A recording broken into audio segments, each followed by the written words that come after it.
সত্যমত হাজির আল্লাহ সাল্লাল্লাহু আলাইহি ওয়াসাল্লাম তিনি বর্ণনা করেন ভারতবর্ষে একজন মানুষ গরিব লোক, তিনি গামছা বিক্রি করতেন, কাপড় বিক্রি করতেন।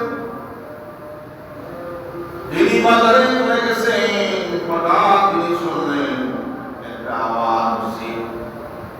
একজন ব্যক্তি তিনি আওয়াজ দিচ্ছেন, কে রাসূল, আমার কাছে অনেকটা কিতাব আছে, এই কিতাবে আল্লাহ রাব্বুল আলামিনের কথা আছে। সুবহানাল্লাহ। তিনি বলেন, আমার কাছে এমন একটা কিতাব আছে, এই কিতাবটা আমি বিক্রি করব, কে আসো ক্রয় করার জন্য, কে আসো নেওয়ার জন্য। এই কিতাবের ভিতরে মাবুদ আল্লাহর কথা আছে। ওই গামছা বিক্রেতা আপনি চলে গেলেন ওই ব্যক্তির কাছে, বললেন, ভাই আমি গরিব লোক, আমাকে ওই কিতাব কি দিবেন, আমি কিনব। এই কিতাবের ভিতরে, যে কিতাবের মধ্যে আল্লাহ কোরআনের কথা আছে, তিনি বললেন 3 দিরহাম দিতে হবে।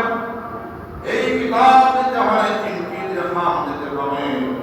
তিনি বললেন, ভাই আমি 3 দিরহাম দেব, 3টা টাকা দেব, এই কিতাব দাও।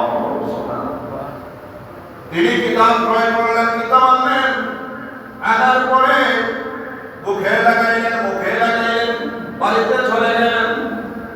বাড়িতে চলে যাওয়ার পরে ওই কিতাবকে তিনি মাথার উপরে রাখলেন, খুব সুন্দর ভাবে মাথার উপরে রাখলেন। আল্লাহর বান্দা যখন রাত্রি হয়, আল্লাহর বান্দা যখন রাত্রি আসে, রাত্রি হয়, ওই আল্লাহর কিতাব কালাম শরীফ মাথা